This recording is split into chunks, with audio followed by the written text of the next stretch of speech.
Scenes may not be suitable for very young audiences. Parental guidance is recommended. Ang programang ito ay naglalabas ng sensitibong eksena at impormasyon. Striktong patnubay at gabay ng magulang ang kailangan.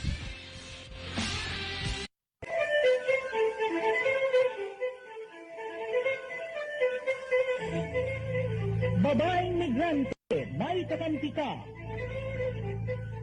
Programang magtataguyod, kikilala at magbibigay halaga sa mga babae, ina, asawa, kapatid at anak na nakipagsapalaran sa ibayong dagat sa adhikaing mapabuti ang kalagayan ng kanilang mga mahal sa buhay. Babaeng migrante, may kakampi ka. Programang hatid ay makabuluhang pagsasabula, talakayan at impormasyon.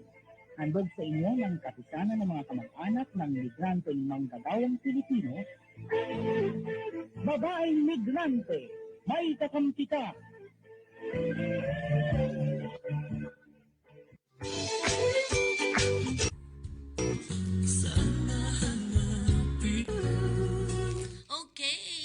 Magandang araw po sa atin. Ito na naman po tayo sa ating babaeng migrante, may kakampi ka.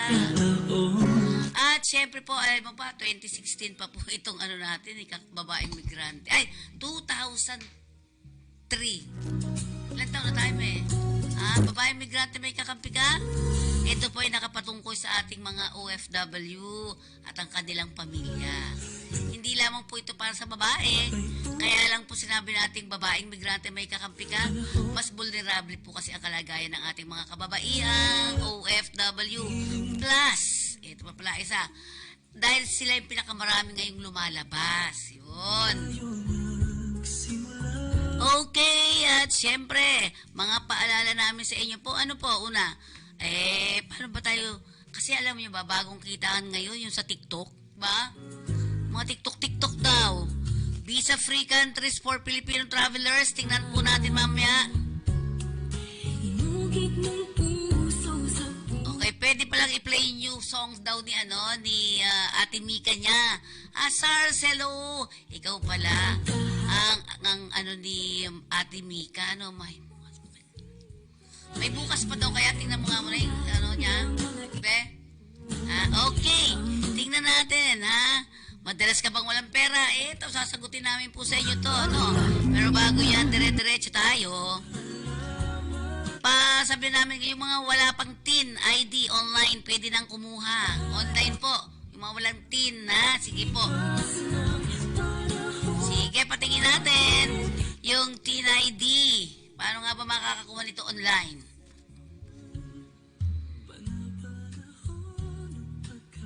Kailangan niya ba ng valid ID? Now na. Good news! Pwede nang kumuha ng TIN ID online. Tag a friend sa Legal Life Hack na ito. Kung may TIN number na kayo, meron man physical TIN ID o wala, pwedeng mag-apply para sa digital TIN ID. Pumunta lang sa website na ito at gumawa ng account dito. Paano naman ang mga wala pang TIN? Pwede rin mag-apply ng TIN number sa website na ito.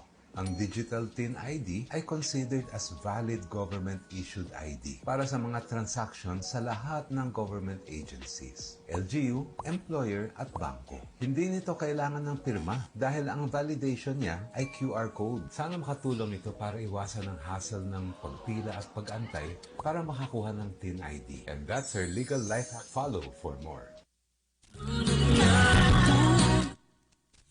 Online lang, SARS. Online lang.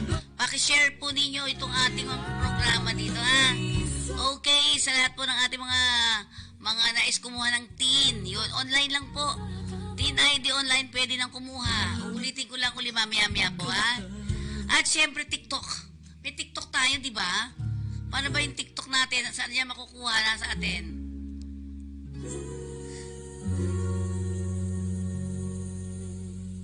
Yan, okay. So, pagaling ka, sir, Dave, yan.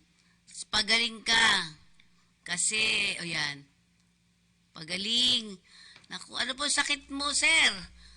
Ano sakit ng Mr. Dave, Garedo Dave na yan, So, tingnan natin. Eto ba yun? Sige nga, may nag-request kasi, SARS. Duka. Yan.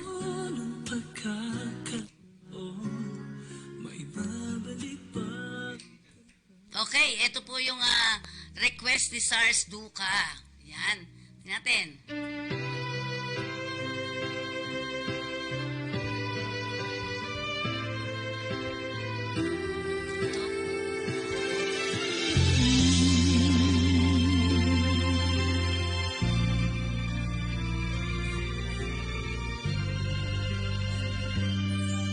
Sa bawat patak ng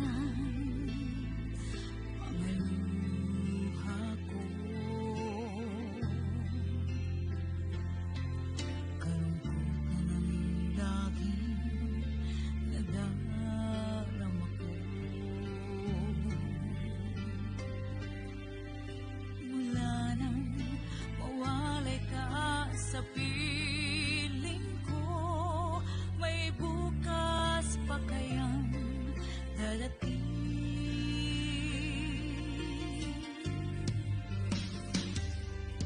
Kung may babalik ko lang ang panahon, di sana'y hindi nasasaktan ang puso ko. Kasalanan bang mahalin ang isang katulad mo? Sana'y di na lang tayo nagkatagpo. May bukas pa kayang naghihintay sa buhay ko? Nasaan na ang iyong mga pangako? Bakit ngayon may mahal ka ng iba?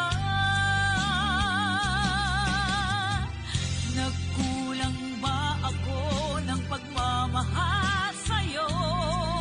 Bakit ako ngayon nag-iisa?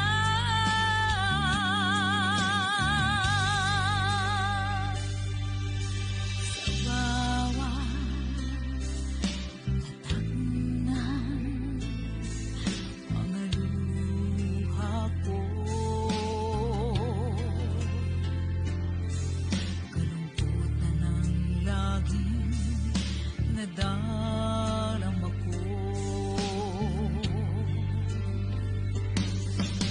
Mula nang mawalay ka sa piling ko, may bukas pa kayang darating?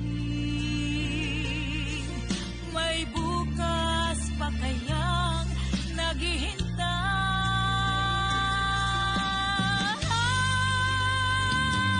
Nasaan na ang init ng iyong pagmamahal? Bakit ngayon ako'y iniwan mo? May bukas pa kayang sa'kin naghihintay? Bakit ngayon ako'y nagdurusa, lumuluha?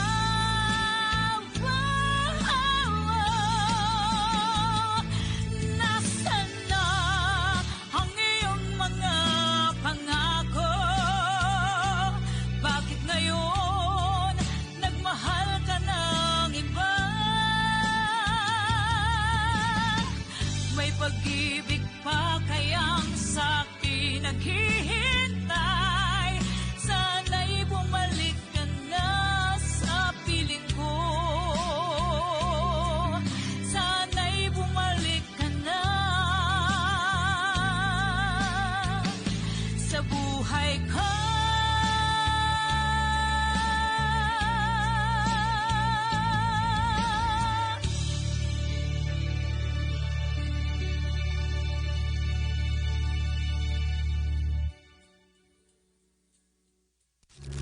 Inugit ng puso sa Okay, thank you very much. Sige. Paano naman kaya kumita ng TikTok ngayon, no? Hindi tayo pwedeng pala ganito, ano-ano lang, no? Di ba? So, paano kumita ng TikTok? Ano ba TikTok natin, be? Ha? Kakampi online? Okay, sige. Tingnan natin ang mga TikTok natin. Paano nga ba kumita sa TikTok? Tingnan natin. boses. Wala kang produkto na binibenta. Ha? Paano ba yan, Chinky? Step 1, gumawa ka ng TikTok shop at sundin mo ang lahat na hinihingin na requirements para maaprubahan ang iyong TikTok shop. At kapag may TikTok shop ka na, makikita mo na sa profile mo ang bag icon. Buksan mo na. Pag binuksan mo siya, may makikita ka ba? Wala, kasi walang laman. Step number 2, syempre mag-a-add products ka. Ano yung search mo? Suggestion ko i-search mo yung Chink Shop at i-add mo sa TikTok shop para makita nila ang mga products na magiging products mo rin. Ito'y kagandahan. Produkto ko, produkto mo. Paano ka naman makikinabang at kikita? Alam nyo ba, meron tayong best-selling book na Piso Planner. Once na umorder ang tao, meron pang 4 free books. Offer natin sa 499. So, buy one, take 4 po siya. Bibigyan ko po kayo as part of my partnership. 20% commission. 99 pesos ang pwede mong kitain kada order. Kung may makasampung order tayo in one day, that's 990 pesos. Wow. Diba? Not bad. Kung 30 days yan, may 20 plus thousand ka na. Wala kang puhunan. Hindi ka magrarap. Hindi ikaw magsiship. Hindi ikaw mangungolekta.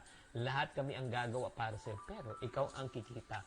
All you need to do is just promote. Type maganda sa comment section kung maganda. So, ang next question, I'm sure tumatakbo sa isip mo. Chinky, paano kami makakabenta? Paano kami makakapromote? Napakadaling gawin lang yan. Pero if you want to know how, watch na lang the next video. Okay, nako. Anong product ba yan? Name ng TikTok ninyo? Galing ano, di ba? Sige. Sige, para naman sa gusto kong po mag-travel, yung mga Pinoy. Pero bago yan, magpaalala muna tayo mula sa ating himpilan.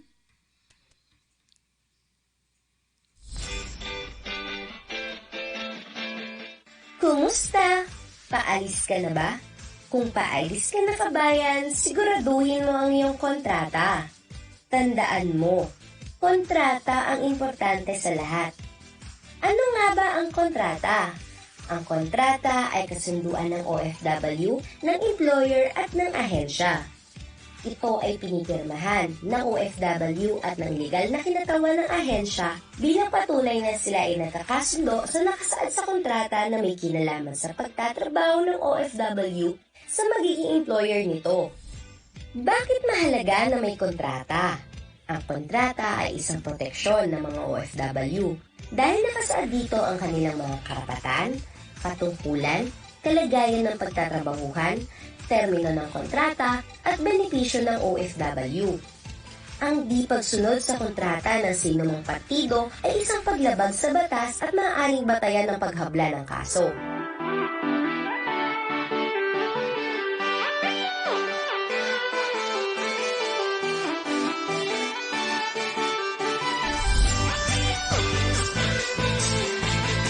O ano kabayan? Handa ka na ba? Huwag kalimutan ng iyong kontrata ha! Ingat!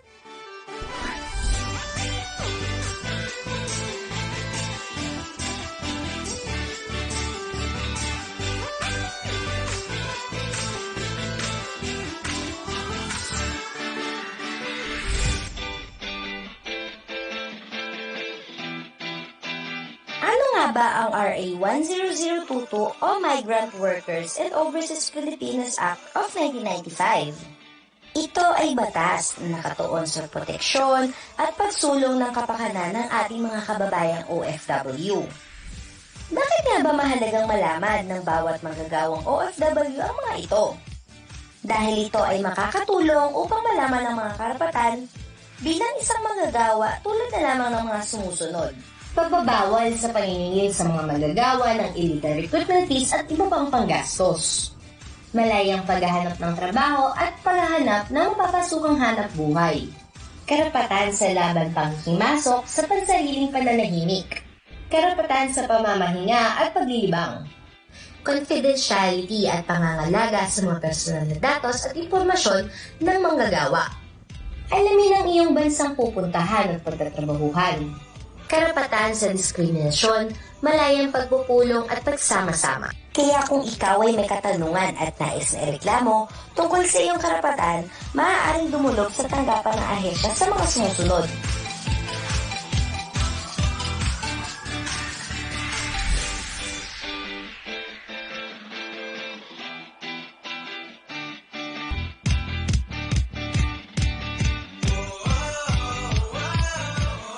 Ngayong alam mo na ang kalagahan ng iyong karapatan bilang isang manggagawa, huwag hayaan na ikaw ay lusuin at ipaglaban ang iyong karapatan. Ingat ka, bayan!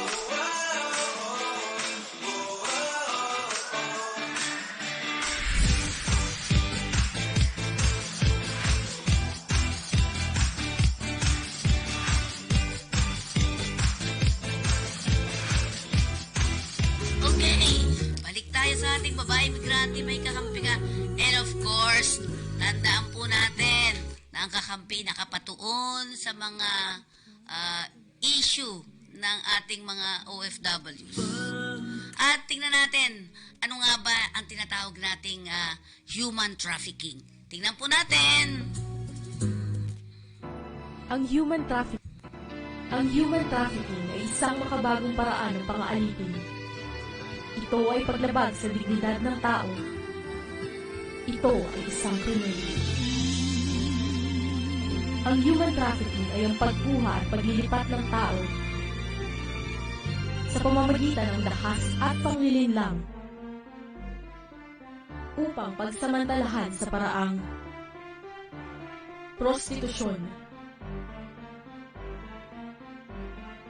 pornografiya at iba pang uri ng sexual na pananamantala, pang-aalipin o sapilitang panlilibihan, mail order bride o pag-aalok ng kasal sa isang dayuhan at ng Filipina na may kapalit na bayan, pagtanggal at pagbebenta ng mga bahagi ng katawan, pagkuha at paggamit ng bata para sa iligal na gawain, kabilang ang pagsali sa mga armadong pakikibaka, o pag-aampon ng bata upang sila ay pagsamantalahan.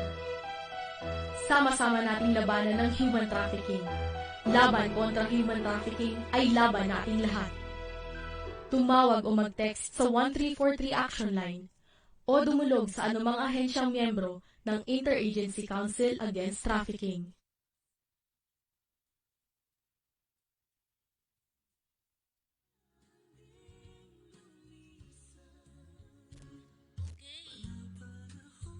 At syempre mga kakampi, dito pa rin po tayo sa ating babaeng migrante, may kakampi ka. Dun sa mga travelers ha, dun sa mga travelers, ano po ba ang mga pupuntahan yung lugar ngayon, lalo na ngayong mahal na araw, di ba? Ikaw basta ka pupunta sa mahal na araw? Tulog, oo, tulog lang. Masarap matulog at mag-isip-isip at magdasal-dasal, Okay, tingnan natin dun sa mga Filipino travelers. Ano mga bansa ang pwede kayong pumunta? Tingnan natin.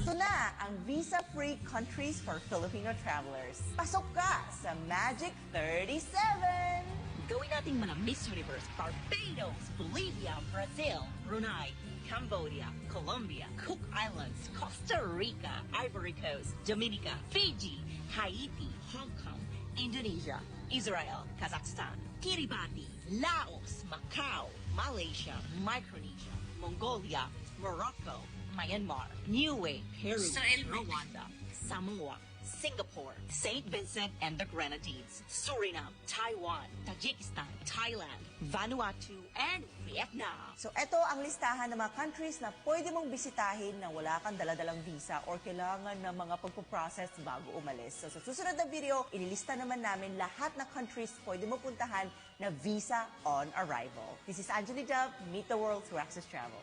Oh, thank you very much sa'yo. Ayan, ang mga visa-free. Diba? Pwedeng puntahan ka agad. Diba? Ayan. So, napakaganda, diba? Yun. Sige. Tingnan naman natin ang handog sa atin ng OWA at saka ng ilang mga department o like ng Department of Migrant Workers. Ni-launch ito last week, diba? Para sa mga OFW dyan sa NAIA. Pakita nga natin yon. Si Congresswoman. Sige. Kasi sumuporta rin to sa pagtatayo noon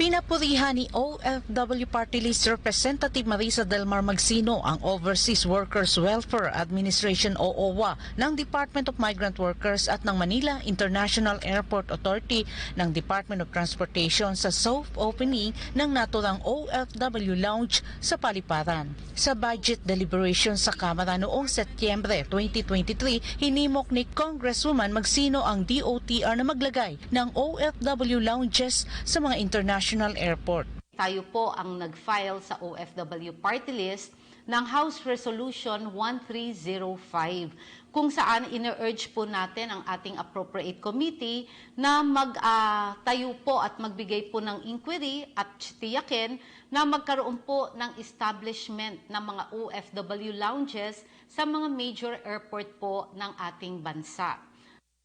Nabuksan ang OFW Lounge sa pamamagitan ng pakikipagtulungan ng OFW Party List sa OWA, DMW, MIAA at DOTR. Matapos ang ilang buwang pagsasaayos at paghahanda ay ininspeksyon ni House Speaker Ferdinand Martin Romualdez ang VIP Lounge para sa mga OFW noong nakaraang linggo. Kasunod nito ay nagpahayag din ng pagsuporta si Deputy Majority Leader Congressman Wilter Palma na naghain ng House Bill 7065 o mas kilala sa OFW Resting Lounge Act. Ikinatuwa naman ni Magsino ang pagpapakitang halaga ng ilang kongresista nang maitayo ang OFW Lounge.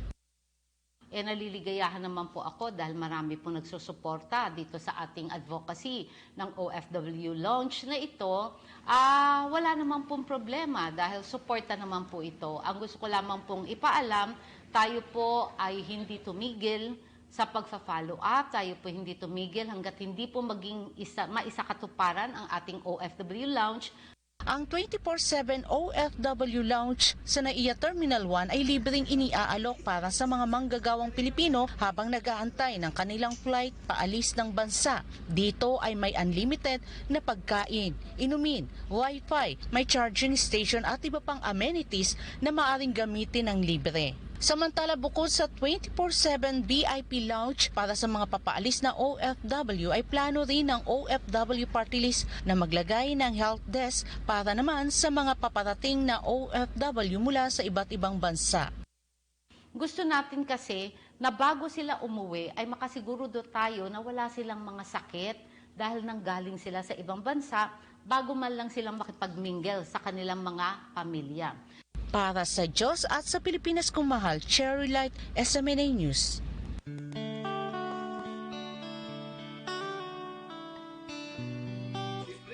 Libre! Walang bayad! Ang kape, puro dipindot. May brewed, may instant. Ang galing talaga ito si Arnel. Adagdagan pa yan, sabi ko siomay.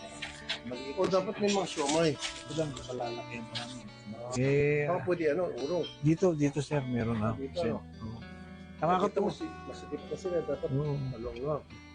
Yung sa Terminal 3, Ilan bang ano? Halika rito, ito. Ano yung kinikwento mo kanina sa akin? Kwento mo kay Sen. 11 years na po ako sa ako. Saan mapunta nyo? Sa Kuwait po. May pakipin pa ba yan?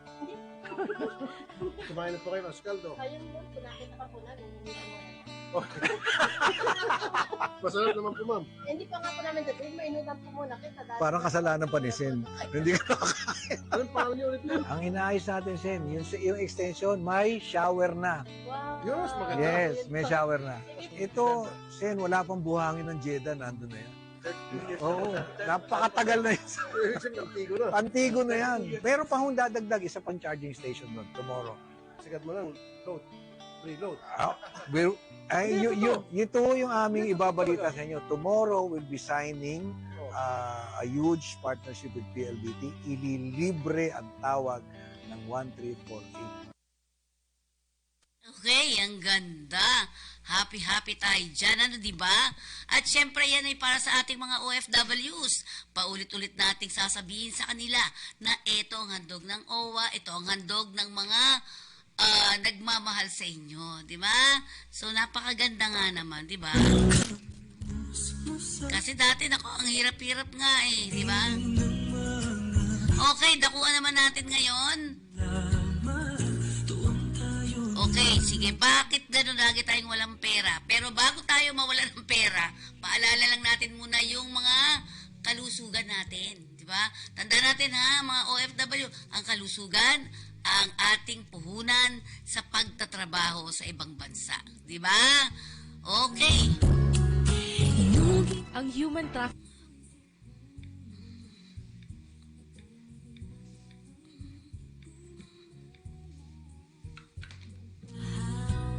Okay. Keep your hands healthy? Try this. Our hands are constantly in a locked position, whether it's holding our phone or scrolling on a trackpad or holding a mouse. Just like every other part of our body, it's really important to keep them active and strong. Your fingers and hands are supposed to move in certain ranges of motion. You don't want to lose that ability. Do this every day to every other day to keep them healthy. If you want to keep your hands healthy, try this. Our hands are Kailangan daw, constantly in a sandali, locked position. kailangan daw natin na ang ating mga kamay ay maging malusog din. Whether you're holding our phones, di ba, minsan ay nangingimay-ngimay din yan, di ba? So, tingnan natin ano bang meron dyan sa exercise na ito. Thank you very much sa mga nakita natin na upload to ha? Sige. Phone or scrolling on a trackpad or holding a mouse. Just like every other part of our body, it's really important to keep them active and strong. Your fingers and hands are supposed to move in certain ranges of motion. You don't want to lose that ability. Do this every day to every other day to keep them healthy. Isa pa, meron pang isa yan, di ba? Sige nga, may isa pa. Tingnan natin, para sa ating mga Pangatlong kalusugan. exercise po para sa ating frozen shoulder ay nangangailangan lang po ng towel. So, hihilahin lang po natin sa likod. Ayan, dun sa ating mga OFW, particular yung mga kasambahay. Yun po, malamig, mainit ang inyong nararamdaman sa inyong mga trabaho. Frozen shoulder po, kung masakit ang ating mga, ano tawag dito? Shoulder? Ano ba sa Tagalog? Shoulder? Anong oo ka dyan? Ha? Balikat. Masakit yan. So, ito po yung gagawin natin. Tingnan, paulitin natin, ulit-ulitin natin ha. Ganyan po. Ganyan po. Tingnan natin. Ang ating pong towel. So, bali ang nakaliko po ay yun pong affected arm.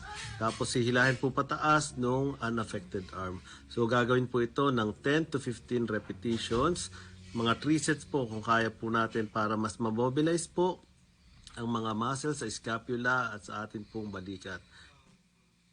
So, ulitin lang natin. Ulitin pa natin, ha? Parang may ano lang, kala ko nga nung una nagkakamot, hindi pa. O yun, sige, paano ulitin natin? Pangatlong exercise po para sa ating frozen shoulder ay nangangailangan lang po ng towel. So, hihilahin lang po natin sa likod ang ating pong towel. So, bali ang nakaliko po ay yun pong affected arm. Tapos, hihilahin po pataas nung unaffected arm. So, gagawin po ito ng 10 to 15 repetitions. Mga 3 sets po kung kaya po natin para mas mamobilize po ang mga muscles sa scapula at sa ating pong balikat. Okay, ayun, di ba? Madalas ka ba, ito na, ano yun? Yes, sir.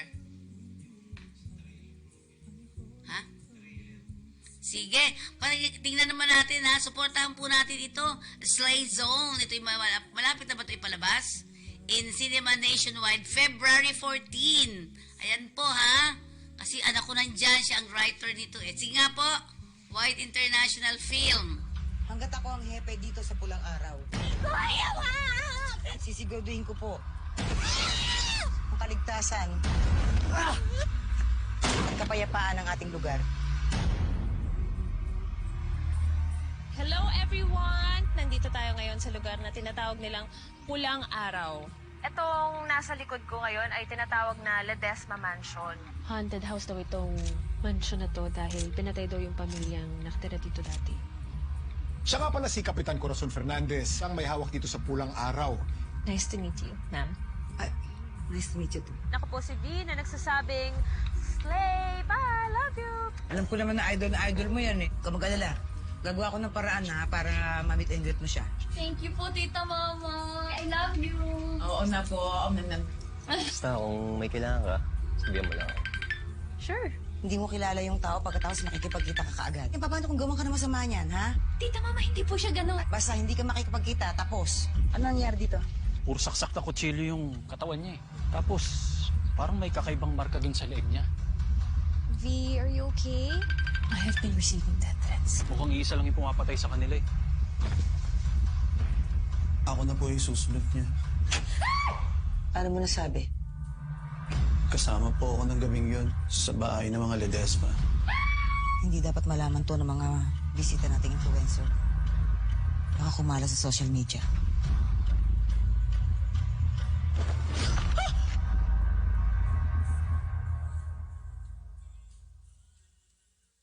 Ayan si Mama.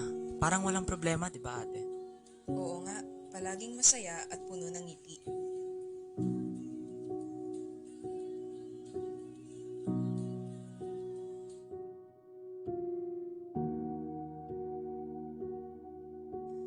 Pero ang hindi nila alam, Ay handa siyang gawin ng lahat.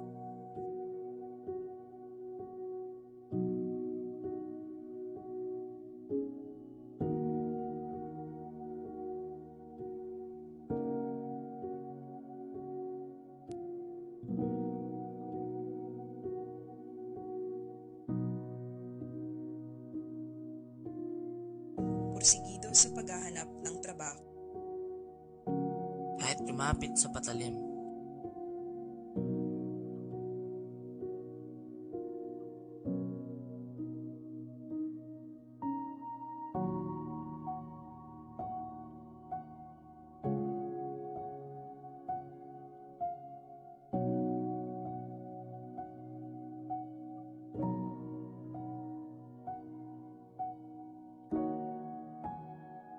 Hanggang sa hindi na siya nakauwi.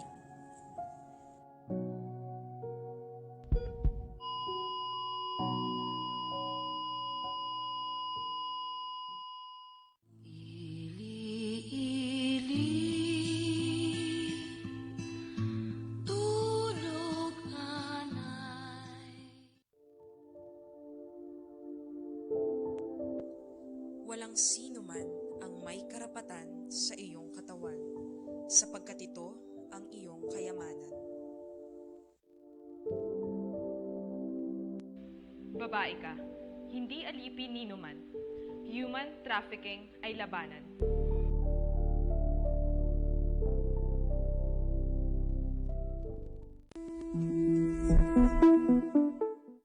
This is the story of Rita, a 29-year-old BS Education graduate working as a customer service representative. Using social media, she was enticed by a recruiter with an overseas job opportunity. Because of her love for her family, Rita was immediately convinced to work abroad. But little did Rita know that she was already becoming a victim of human trafficking. At the airport, Rita's recruiter instructed her to pose as a tourist. She was provided false hotel bookings and a fake return ticket. Upon arrival overseas, she was taken to an unknown destination where she was forced to engage in a different job, online scamming. Rita was instructed to create fake online accounts to scam other people into investing in cryptocurrency. The same incidents were reported by hundreds of young professional Filipinos. There, they suffered both physical and mental abuse such as being whipped, electrocuted, prolonged solitary confinement without food for days, and being threatened to sell their organs or be killed. These experiences were narrated by Rita and other victim survivors rescued and repatriated who share similar fate and trauma with their employers.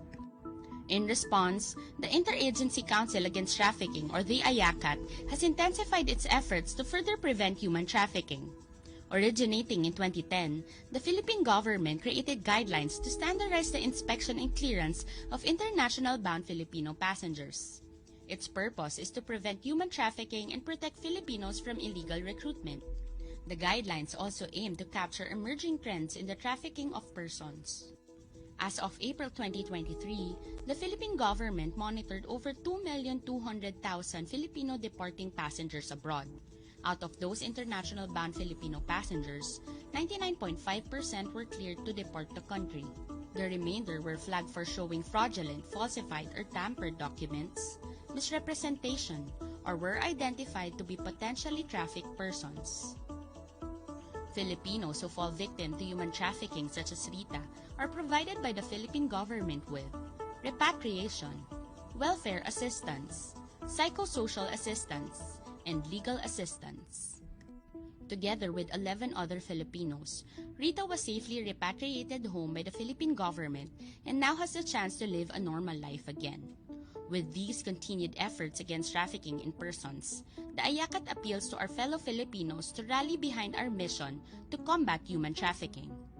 This is the story of Rita, and this could be your story. Lahat naman tayo nangangailangan ng pera.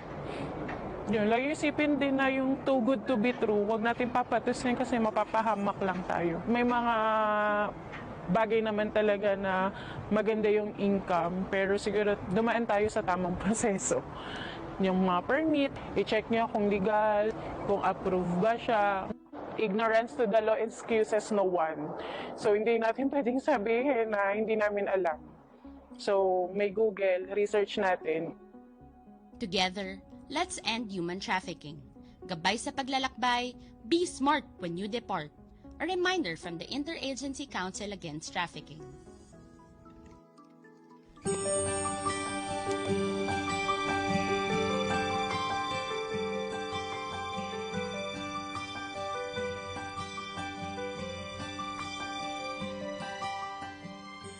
Bawat isa sa atin ay nagnanais ng magandang buhay para sa ating pamilya.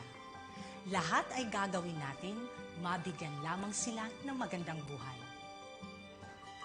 Kung minsan pa ay kaya nating isakripisyo ang lahat para makamit natin ang pinapangarap nating buhay para sa kanila. Kaya naman, marami sa atin ang pinipiling makipagsapalaran sa ibang bansa para makamtan ang inaasam-asam.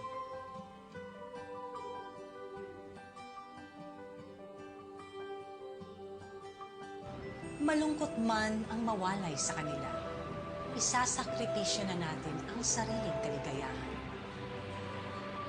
Ngunit ang hindi alintana ng mga OFWs ay ang mga panganib na kailangan nilang harapin sa ibang bansa.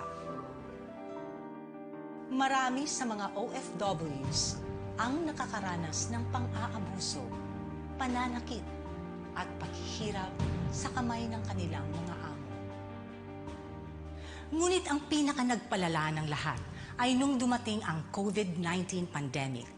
Ayon sa data ng Senate Labor Committee, ay may humigit kumulang na 5,000 kaso ng pang-aabuso ang naitala noong 2020 at halos 24,000 naman ang may contract violation. At bagamat merong mga programa ang gobyerno para sa mga ganitong kaso, karamihan sa mga naaabusong ito ay hindi alam kung paano, saan, at kaninong hihingi ng tulong. Lalo na sa panahon ng pandemya, kung saan mas naging mahigpit ang mga patakaran tulad ng mga lockdowns at social distancing.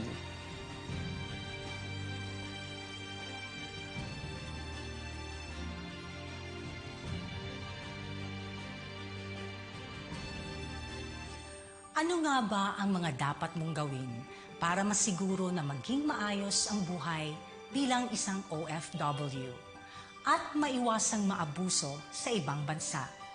Kasama na rin na masiguro ang kapakanan ng iyong mga mahal sa buhay na iniwan.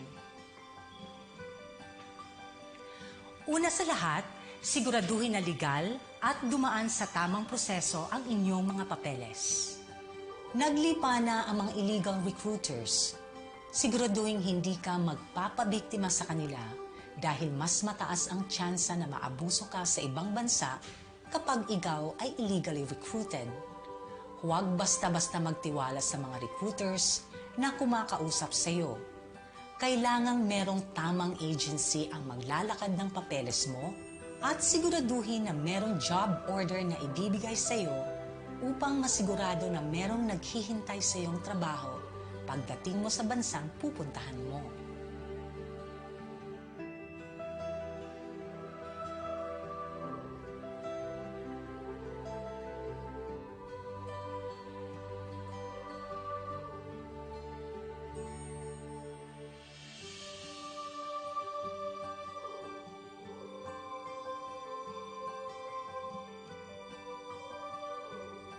Isa rin sa importanteng dapat gawin kung ikaw ay aalis ng bansa ay ang magpamiyembro sa Overseas Workers Welfare Administration o OWA, isang ahensya na nangangalaga sa interes ng mga OFWs at ng kanilang mga pamilya. Merong mga benepisyo ang pagiging kasapi ng OWA tulad ng life insurance, dismemberment benefits, total disability benefit, burial benefit, at marami pang iba. Para sa mas komprehensibong detalye ukol sa mga benepisyo ng pagiging member ng OWA, bisitahin ang www.owa.gov.ph.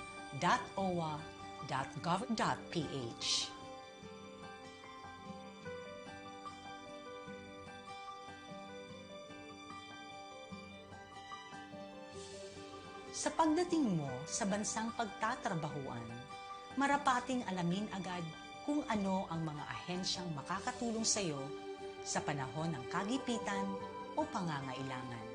Ang Philippine Embassy ang siyang pinakapinuno na kumakatawan sa mga Pilipino sa ibang bansa. Kadalasan sila ang pinupuntahan ng mga OFWs kapag mayroon silang pangangailangan o problema. Alamin ang lokasyon nito sa bansang inyong pinuntahan, pati na rin ang kanilang contact number para handa ka sa oras na kailanganin sila.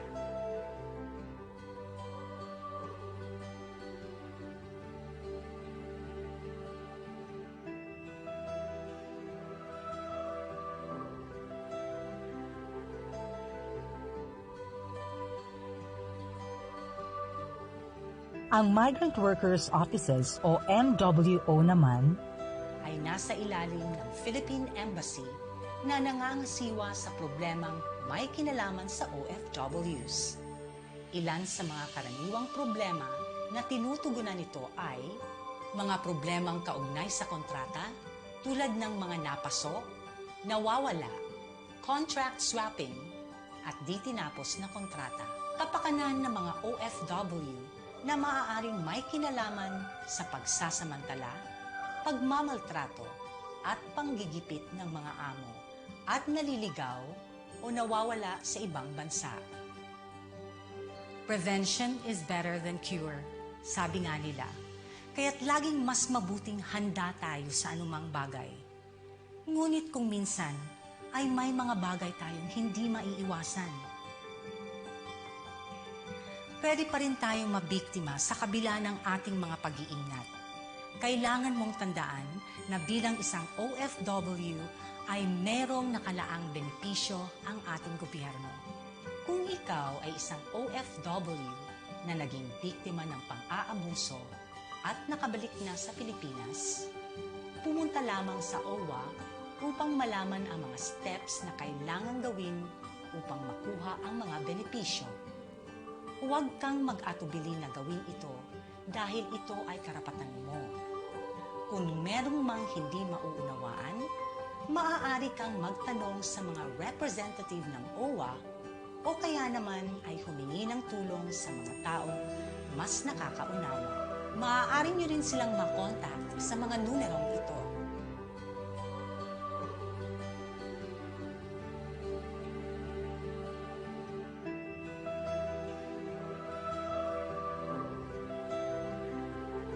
Dapat malaman mo, bilang isang OFW, ikaw ay may karapatang mamuhay ng marangal, maayos, at may dignidad.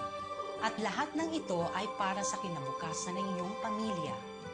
Kaya naman kailangan gawin natin ang lahat upang masiguro ang kanilang maayos na kinabukasan.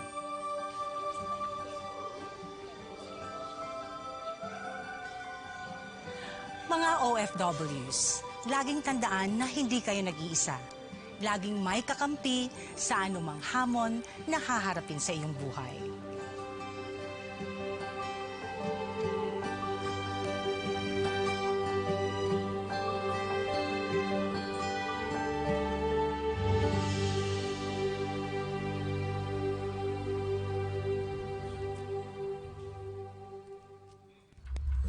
Hanggat ako ang hepe dito sa pulang Okay, araw. at syempre, pulang ano ha. Okay, sa atin ng International Organization for Migration. At syempre, babae migrante may kakampi ka, ay produce po ng kakampi. At ang kakampi ay miyembro ng organization ng Philippine Online Broadcasters Association. At tatandaan po natin, dito sa kakampi, lagi po kayong may kakampi. Kung kayo naapi, may kakampi. Okay, tingnan nga natin, madalas ka bang nawawala ng pera? Tingnan natin, may problema ka ba sa pera? Tingnan nga natin. I-check mo ay main door po ninyo. Kasi yung door ninyo, dapat po may bright hall. Ang bright hall na tinatawag sa feng shui to dapat po yung door mo papalabas, meron kang maluwag na area. You know, lighted enough para maaliwalas. Tapos walang blockage. Ibig sabihin, walang mga nakakalat na mga sapatos, tsinelas, o baka may mga sirang gamit, o baka may basurahan na nakatapat dun sa pintuan niya. That is a no-no. Tapos pagbukas ninyo ng pinto, pumasok ka naman, dapat ganun din. Hindi yung papasok ka ng pintuan. Una, mali kapag mirror ang sasalubong sa'yo. Kasi kung ano man yung pumapasok, lalabas yan agad, madi-deflect. That goes for good and bad. Okay? Dapat medyo maluwag yung entrance, no? That is what you call the bright hall. Kasi ang bright hall, importante para meron mag-circulate na energy. Okay. So, tandaan natin, ha? At February 9 ba, no? Wala daw pasok. Anong araw ba yun? Kasi it's New Year's Day. Ay, parang may pasok tayo. Okay. Yan na. Sa media naman, wala namang Okay. Ayan na, mga kakampi. Yan na. Sabi nga natin, ulitin natin. Kung TIN-ID, ulitin mo nga sa TIN-ID muna, be, bago tayo kumanta. Kailangan niya ba ng valid ID?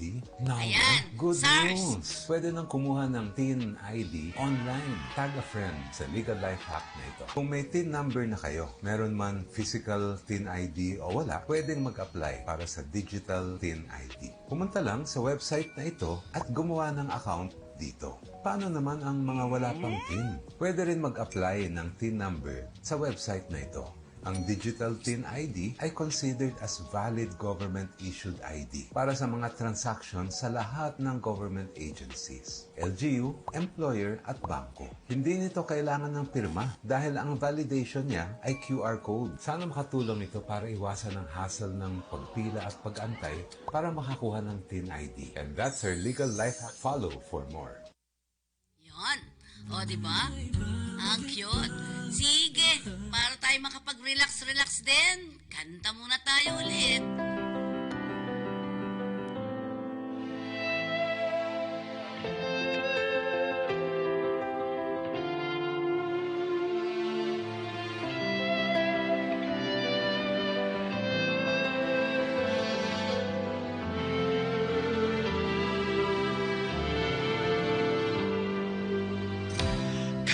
Tagal ako na naghintay na dumating ka sa aking buhay. Dininig ng Diyos mga dalangin ko. Sa piling ko ngayon ay narito. Para sa ating mga OFW, ay nag-iisa at walang makasama. Ngayon ika'y kapiling na. Binigay ka sa akin. Narinig ang dalangin. Dati ay palaging sa pangarap lamang kita makakapiling.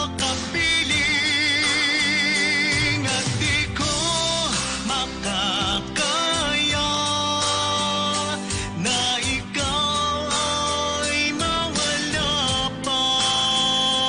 At sa habang buhay, iibigin kita. Ikaw lamang, wala nang ang iba.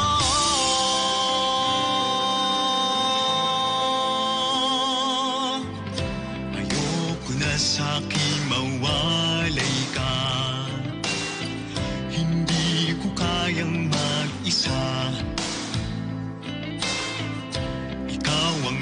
ngunit pagkapiling na hanap ka lagi ng aking mata. Dati ay nag-iisa at walang makasama, ngayon ika'y kapiling na. Binigay ka sa akin, narinig ang dalangin. Dati ay palaging sa pangarap lamang kita makakapiling, at di ko makakaya na ikaw ay mawala pa. At sa habang buhay iibigin kita, ikaw lamang, wala nang ang iba.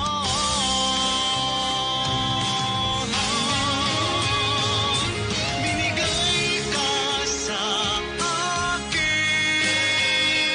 narinig ang dalangin.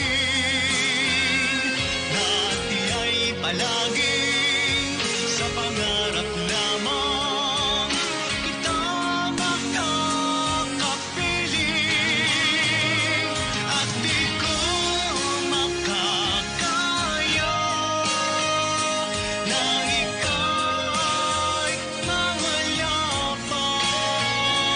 At sa habang buhay iibigin kita, ikaw lamang, wala nang ang iba.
Mr. Watercolor memories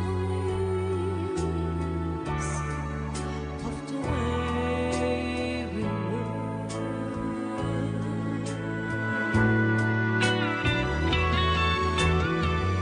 Starry pictures of us while we left behind. Smiles we gave to one another for the way we were.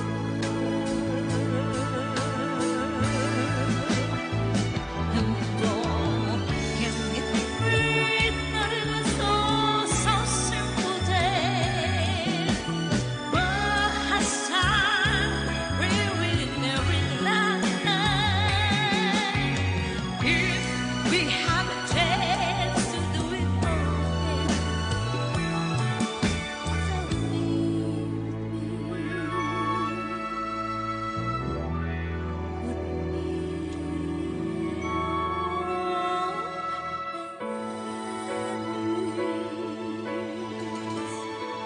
we'll be beautiful at the end.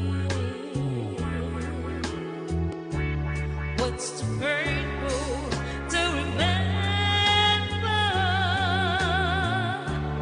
We simply just stood on that. So it's the left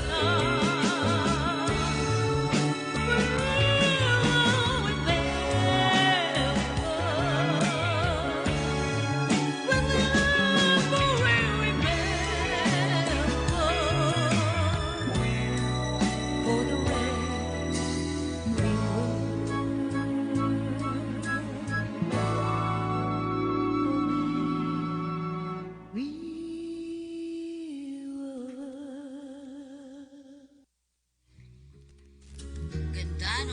relax tayo, no? Di ba? Sobra. Kailangan talaga mag-relax-relax din. Alam nga ninyo, na itong Friday, pumunta na ako sa isang lugar na kung saan tahimik. Tulog, kain, tulog uli, ligo, yun lang. Ang sarap ng ramdam mo, parang isang taong kang nagpahinga.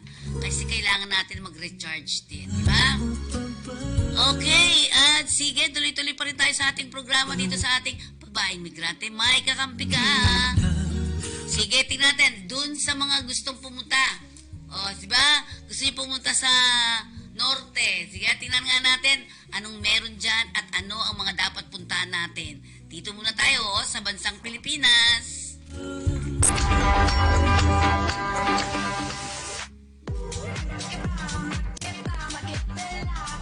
Napuntahan ko yan lahat.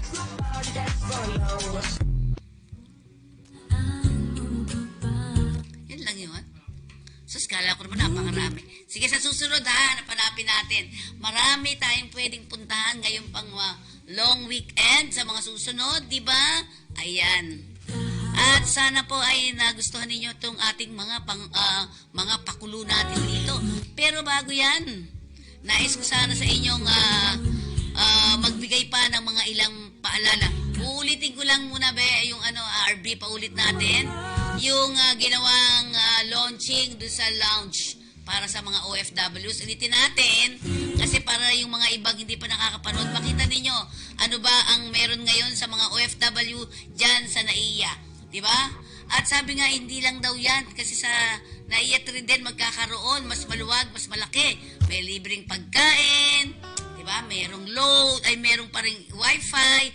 Aba, ang sabi ng ating administrador, meron pa raw meron pa daw nung shower. Ang galing naman yan.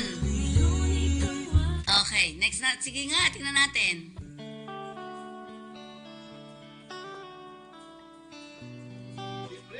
Libre. Walang bayad. Oh. Ang kape, puro dipindot. May brewed, may instant. Ang galing talaga ito si Glenn. Adagdagan pa yan, sabi ko, siomay. O dapat may mga siomay. Ito lang sa lalaki namin. Baka pwede urong. Dito sir, meron na. Dito, Nakakatuwa. Masikip kasi na dapat malong lang. Yung sa Terminal 3. Ilan bang Halika rito, ito. Ano yung kinikwento mo kanina sa akin? Kwento mo kay Sen. 11 years na po ako sa ako. Saan mapunta nyo? Sa Kuwait po. Bakit ko pa yan? Kumain na po kayo ng skaldo. Ayun mo, pinakita ka po na. Masarap naman po, ma'am. Hindi pa nga po namin dati. Mainutan po muna kita. Parang kasalanan pa ni Sen. Hindi ka nakakain. Anong pangalan niyo ulit yun? Ang inaayos natin, Sen, yung extension, may shower na. Wow. Yes, maganda. Yes, may shower na. Ito, Sen, wala pang buhangin ng Jeddah, nandun na yan. Oo, napakatagal na yan. Antigo na. Antigo na yan. Pero pang dadagdag, isa pang charging station doon tomorrow. Sigat mo lang, load. Preload.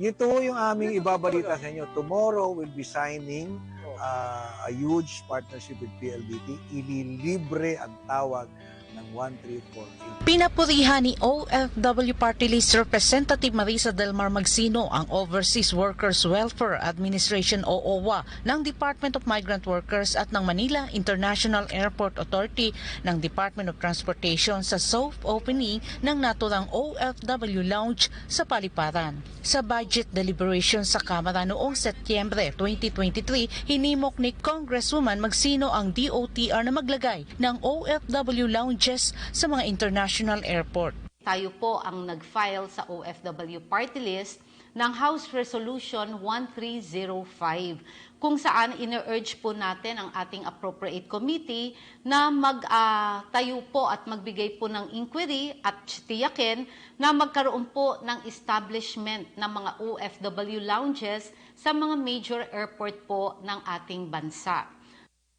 Nabuksan ang OFW Lounge sa pamamagitan ng pakikipagtulungan ng OFW Party List sa OWA, DMW, MIAA at DOTR. Matapos ang ilang buwang pagsasaayos at paghahanda ay ininspeksyon ni House Speaker Ferdinand Martin Romualdez ang VIP Lounge para sa mga OFW noong nakaraang linggo. Kasunod nito ay nagpahayag din ng pagsuporta si Deputy Majority Leader Congressman Wilter Palma na naghain ng House Bill 7065 o mas kilala sa OFW Resting Lounge Act. Ikinatuwa naman ni Magsino ang pagpapakitang halaga ng ilang kongresista nang maitayo ang OFW Lounge. Naliligayahan naman po ako dahil marami po nagsusuporta dito sa ating advocacy ng OFW Lounge na ito. Wala naman pong problema dahil suporta naman po ito. Ang gusto ko lamang pong ipaalam, tayo po ay hindi tumigil sa pagfa-follow up, tayo po hindi tumigil hanggat hindi po maging maisakatuparan ang ating OFW Lounge. Ang 24/7 OFW Lounge sa NAIA Terminal 1 ay libreng iniaalok para sa mga manggagawang Pilipino habang nag-aantay ng kanilang flight paalis ng bansa. Dito ay may unlimited na pagkain, inumin, wifi, may charging station at iba pang amenities na maaaring gamitin ng libre. Samantala, bukod sa 24/7 VIP Lounge para sa mga papaalis na OFW ay plano rin ng OFW Party List na maglagay ng help desk para naman sa mga paparating na OFW mula sa iba't ibang bansa. Gusto natin kasi na bago sila umuwi ay makasiguro tayo na wala silang mga sakit dahil nanggaling sila sa ibang bansa bago man lang silang makipagmingle sa kanilang mga pamilya. Para sa Diyos at sa Pilipinas kong mahal, Cherry Light, SMNA News. Okay. Ang galing, no? Congratulations, ano? At sana nga yan ay mga anak pa ng mga anak. Meron tayong Malasakit Center, meron tayong OFW Hospital. Ngayon may launch pa tayo dyan, di ba? So maganda at congratulations for that. And of course, para yan sa ating mga OFWs. Di ba? Ang cute. So, magpaalala muna tayo mula sa ating himpilan at na matatapos tayo after this.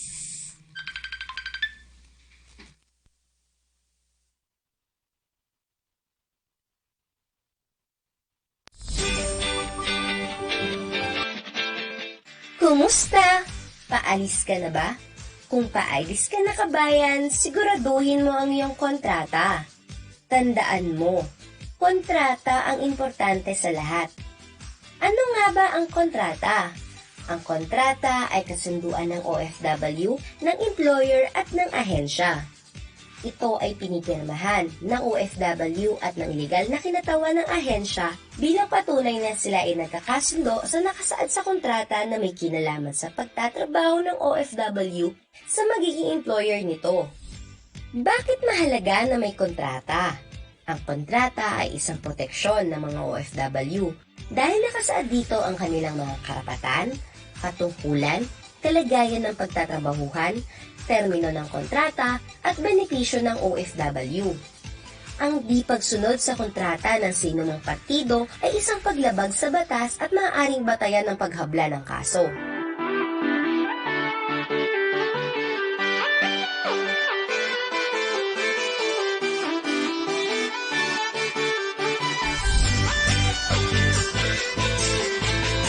O ano kabayan?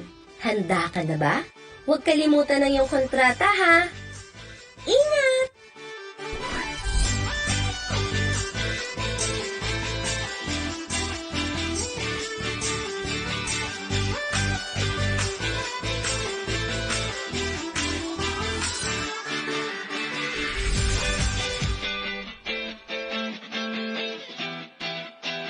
Ano nga ba ang RA 10022 o Migrant Workers and Overseas Filipinos Act of 1995? Ito ay batas na nakatuon sa proteksyon at pagsulong ng kapakanan ng ating mga kababayang OFW. Bakit nga ba mahalagang malaman ng bawat manggagawang OFW ang mga ito?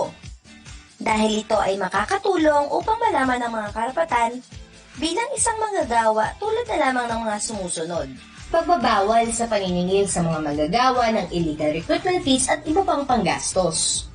Malayang paghahanap ng trabaho at paghahanap ng mapapasukang hanap buhay. Karapatan sa laban panghimasok sa pansariling pananahimik. Karapatan sa pamamahinga at paglilibang. Confidentiality at pangangalaga sa mga personal na datos at impormasyon ng manggagawa. Alamin ang iyong bansang pupuntahan at pagtatrabahuhan. Karapatan sa diskriminasyon, malayang pagpupulong at pagsama-sama. Kaya kung ikaw ay may katanungan at nais na ireklamo tungkol sa iyong karapatan, maaaring dumulog sa tanggapan ng ahensya sa mga sumusunod.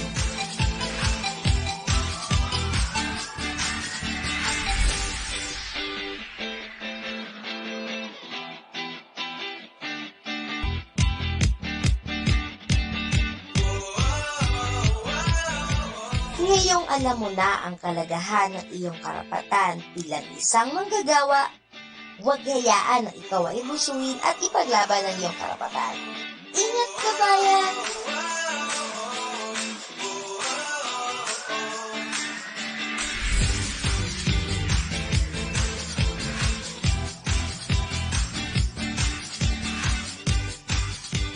Okay, balik tayo sa ating programa.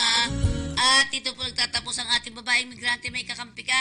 And see you next time ulit sa ating programa ngayon. At sana po meron kayong mga natutunan dito sa ating mga topic for today. Tandaan nating mabuti, relax lang. Huwag tayo masyado mag-isip ng kung ano-ano. Think positive, di ba?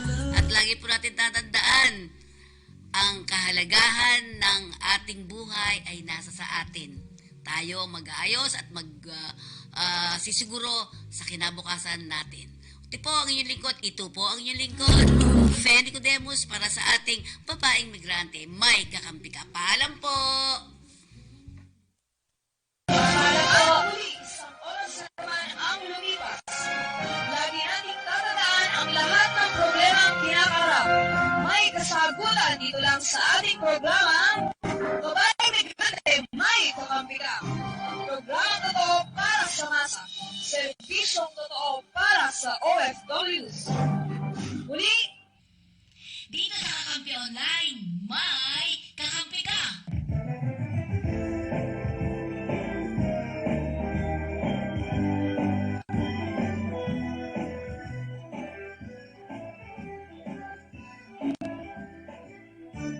Inyong narinig ang isa namang serbisyo totoo mula sa babaeng migrante. May kakampi ka. Maraming salamat po.